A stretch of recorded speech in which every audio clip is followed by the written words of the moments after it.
Hello, I'm Susan Moore and welcome to my writer's shed on this rather rainy day and to the wonderful world of Nat Walker in Indigo Island.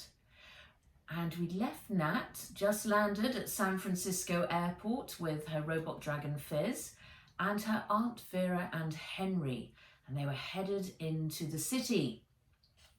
And we begin chapter 5, Hopkins. The Groove Rider navigated the wide expanse of Market Street, waiting midway for an old-fashioned cable car to pass on its metal tracks. Its red and gold car was crammed full of tourists, and the conductor furiously ringing the bell at a slider rider who was in the way. Nat stared through the window, soaking up the city vibe. It was so different to London, where the Victorian fashion of long skirts and top hats and penny farthing bicycles was everywhere. And to Hong Kong, where most people moved around town on sleek sliders wearing neon designer gear. Things were more casual here, more laid back. People were walking slowly, taking their time. Their robots were perched on their shoulders and hats and backpacks. Most had the popular Soito rabbit range, super cute, fresh and furry, with fully waterproof, self-cleaning hair and everlasting velvet ear linings. She spotted skunks, raccoons, wolves, moose and dinosaurs. Most of them were the latest models, only a few months old at the most. She couldn't imagine what it was like to trade in your old robot for a new one. Fizz had been with her since the day she was born. The Groove Rider started to climb up a steep hill. "It's rather like the Peak, isn't it?" said Aunt Vera as they crested the top and passing a towering cathedral. Trust her aunt to mention the Peak. She'd always wanted to live up there back in Hong Kong, where the mansions of billionaires looked down on the rest of the city.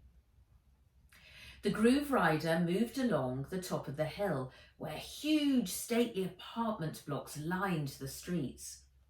In between the building, Nat glimpsed the city and bays stretching out below. They reached the other side and passed through a set of tall iron gates into a sweeping driveway, pulling up in front of the Mark Hopkins Hotel. A man in a blue and gold uniform came running out and opened the Groove Rider door. "Welcome to the Mark," he said, popping his head inside and saluting Aunt Vera. "Will you be checking in or are you here to dine, ma'am?" "Checking in, we are the Walkers," she replied, putting heavy emphasis on the family name like they were some kind of royalty. The doorman's white-gloved hand shot out to take her bony hand. "Mrs. Walker, ma'am, we're delighted to have you all here. It is an honour." Nat saw her aunt's cat that got the cream smile as she stepped out of the Groove Rider. "Hey, sleepyhead," she said to Henry, "we're here. Your mum has booked us into the swankiest hotel. It looks like the Peninsula and she's acting like the Queen." She pulled Nut out from under Henry's head. The squash squirrel let out a sigh of relief and set about using its paws to fluff up its fur. Henry opened his eyes. They were still ringed with goggle shadow. "I just want to sleep," he moaned, curling up on the seat. "Hey, little fellow, let me give you a hand out," said the doorman, sticking his cheery face back inside. Nat waited for him to coax Henry out of the Groove Rider.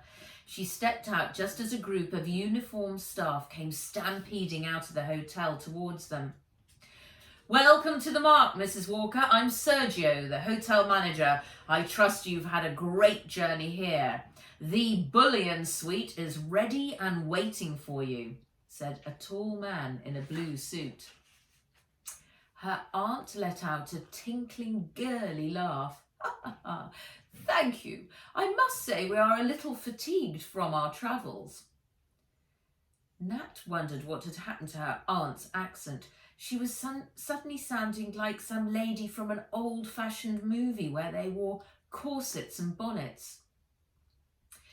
Then let us get you unloaded and I will personally show you to your suite. He turned to Nat. Welcome, miss. May I present Natalie Walker, my niece? Nat could see the cogs in his brain begin to click and spin. A big, wide, brilliant white smile spread across his face. It is an honour to meet you, Miss Walker. Your grandfather was a patron of ours for many years. The secret was out. All eyes turned to her. The spin orphan heiress. She could feel her cheeks burn with embarrassment.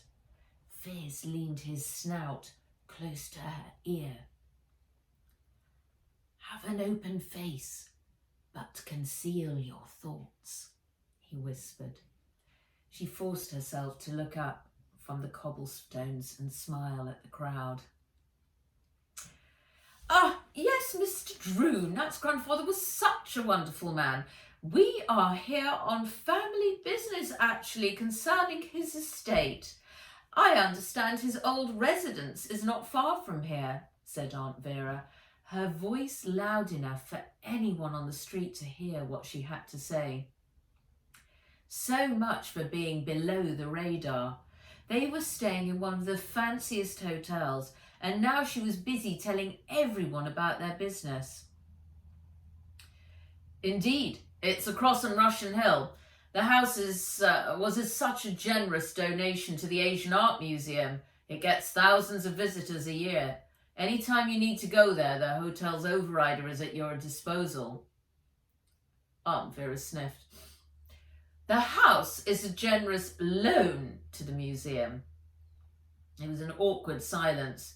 The word loan hung in the air with a big question mark after it. A cloud briefly passed across Sergio's face. Nat was now officially squirming. The bullion sweet butler Hopkins will be at your disposal to take care of your every need. Aunt Vera squealed with delight. Your temporary guardian is being most out of character, whispered Fizz, leaning his snout close to Nat's ear. My own butler? Oh, Sergio, you are too much, said Aunt Vera. A man with black, slicked-back hair and a smooth, movie star face moved out of the middle of the group of the waiting staff. Aunt Vera's face lit up. She clapped her hands together. As the butler came towards her, the sound of horses' hooves echoed across the cobblestones. Hopkins, at your service, Mrs. Walker, he said with a bow. Goodness, said Aunt Vera, her hand flying to her throat.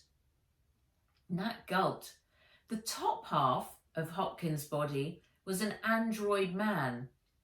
From the waist down, it looked like he was wearing a pair of brown, hairy trousers, but they were long, robotic horse legs that ended in a pair of red, glossy hooves. Oh, it's Mr. Tumnus, said Henry. Hopkins is the very latest technological advancement, a hybrid robot made especially for the hospitality industry. The android upper can serve and carry out orders to the highest standard of service, and the lower racehorse legs can carry out the orders at top speed. It arrived from China only today, already uploaded with our hotel practices, code of conduct, and San Francisco Knowledge Bank. We thought it most fitting that you are its first clients, said Sergio with a bow. Thank you, said Aunt Vera. Never trust an android hybrid, whispered Fizz. The end. Chapter 5. It's rather an exciting arrival at the Mark Hopkins Hotel. And we shall see what happens next tomorrow in chapter 6 when they enter the Bullion Suite. Thank you for joining me. Bye-bye.